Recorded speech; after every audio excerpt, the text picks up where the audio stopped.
If God created Satan as a perfect being, where did his wickedness come from? If God is perfect, how could evil enter our world? Where did Satan's initial desire for wickedness come from? Like all angels, God initially created Satan through the ministry of his Son Jesus Christ, as confirmed in John 1:1-3. In the beginning was the Word, and the Word was with God, and the Word was God. He was with God in the beginning. Through him all things were made. Without him nothing was made that has been made. All creatures owe their existence to God, and nothing was created without him. It is important to highlight that all of God's creations were perfect, including Lucifer, who would later become Satan. If that is the case, how did imperfection and evil enter the world? How did humanity, and even some angels, become corrupted? How did Satan become malevolent? Today, we will reflect on these questions. The fall of Satan from grace is truly remarkable. To understand this, let us hear how the prophet Isaiah spoke about the origin and fall of Satan. How you have fallen from heaven, O morning star, son of the dawn. You have been cast down to the earth, you who once laid low the nations. You said in your heart, I will ascend to heaven. I will raise my throne above the stars of God. I will sit enthroned on the Mount of Assembly, on the utmost heights of Mount Zaphon. I will ascend above the tops of the clouds. I will make myself like the Most High. But you are brought down to the realm of the dead, to the depths of the pit. Ezekiel painted an even more surprising picture of Satan's original perfect state and his fall into the abyss. He said of Satan, you were in Eden, the garden of God. Every precious stone adorned you: sardonyx, topaz, diamond, turquoise, onyx, jasper, sapphire, carbuncle, emerald, and gold. Your settings and mountings were made of gold. On the day you were created, they were prepared. You were an anointed cherubim as a guardian, and I placed you.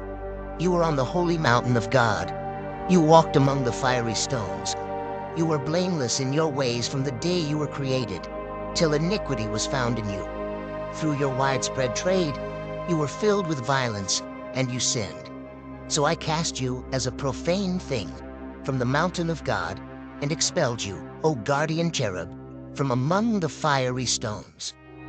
When Satan rebelled against God, he not only brought God's wrath upon himself, but also convinced a portion of the angels to join him against God. Some estimates suggest that about 1/3 of the angels followed Satan in his rebellion. At this point, Satan and his angels truly became evil and opposed to God, his divine plan, and the human beings he created. The word perfection captures the exceptional personal and moral qualities of Satan in his creation. He was not only full of wisdom, but also radiated stunning beauty. He possessed the seal of excellence, being perfect in beauty, and blameless in his ways from the day of his creation. Both Isaiah and Ezekiel testify that he held the highest position among all created beings in the universe. It is also clear that he had a special and close relationship with God. He resided on God's holy mountain, which symbolizes the place of God's visible glory. However, without explicitly explaining how it happened, the account reveals that iniquity was found in this supposedly perfect angel. How did this happen? The best clue can be found in Ezekiel 28:17, where it states, you became proud because of your beauty, and your fame corrupted your wisdom. So I cast you to the ground as a warning to other kings. Due to Satan's proud and self-centered nature, his wisdom was overshadowed. He became obsessed with himself, pondering on his own beauty instead of focusing on the glory of God. This led to his downfall. This story highlights the danger of pride and self-obsession. In Luke 10:18, Jesus described witnessing Satan's fall from heaven like lightning.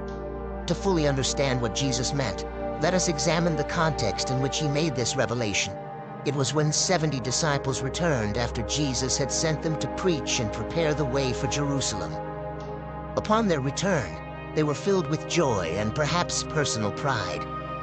They reported to Jesus, "Lord, even the demons submit to us in your name." It was then that Jesus warned them against pride, saying, "I saw Satan fall from heaven like lightning." Jesus was cautioning against excessive pride. He was indicating that their delight in having authority over demons should not lead them to excessive pride.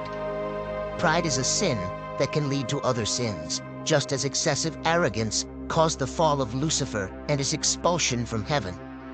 The disciples should be cautious to avoid this danger in their ministry. Lucifer had exalted himself due to his pride, and they should learn from his fall and remain humble in their ministry. As a consequence of his misconduct and rebellion, God dethroned Satan, and he was expelled from his privileged position on the holy mountain of God, and came to the earth after his original sin. His punishment awaits him in the form of eternal fire, as mentioned in Matthew 25:41. Satan brought evil into the world despite being perfect in his creation, because evil originated in him as he developed pride and arrogance, turning something beautiful and perfect into sin and imperfection. Here are some of the things that pride led Satan to contemplate and attempt against God. He said, "I will ascend to heaven." Even though he already had access to the presence of God, Satan sought to reside in the place of God. "I will raise my throne above the stars of God." The reference to the stars symbolizes the angels, and Satan desired to elevate his authority above other celestial beings. "I will sit on the Mount of Assembly." This indicates that Satan aspired to rule over all matters. "I will be like the Most High." This statement represents the pinnacle of his self-assertion and rebellion, showing his audacious ambition to be equal to God. Due to the rebellion caused by his pride and self-absorption, Satan's personality underwent a profound change, going from perfect to imperfect. The holiness he once obtained from his Creator was lost, and corruption took its place. The exact moment of Satan's fall is not explicitly revealed in the Bible. However, we can deduce a time frame based on biblical evidence. At some point after the original creation of the heavens and the earth, Satan and his angels fell. It remains uncertain whether Satan fell before or after the creation of humanity, but it is clear that his fall occurred before Genesis 3, where the temptation of Adam and Eve is recorded. Satan successfully deceived and seduced some angels to join him in his rebellion, leading to their permanent moral decay. After this seduction, there was no turning back for them, and they were condemned to an existence of sin and destruction. The book of Revelation 12:4 symbolically describes how a third of the stars of heaven, representing the angels, were swept away by the dragon Satan in his attempt to thwart God's plans. It is crucial to remember that the same Bible that records the origin and existence of evil also portrays God as completely just and perfect in all his ways.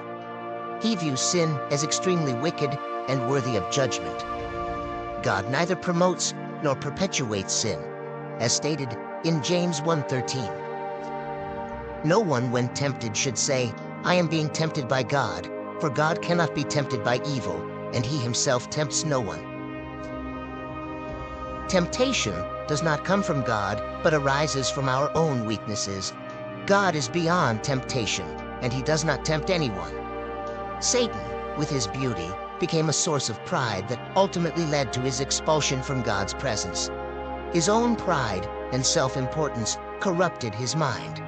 He is still driven by pride, seeking to usurp what belongs to God. Understanding Satan's pride serves as a cautionary lesson for us, helping us to avoid such pride in our own lives through the empowering presence of the Holy Spirit.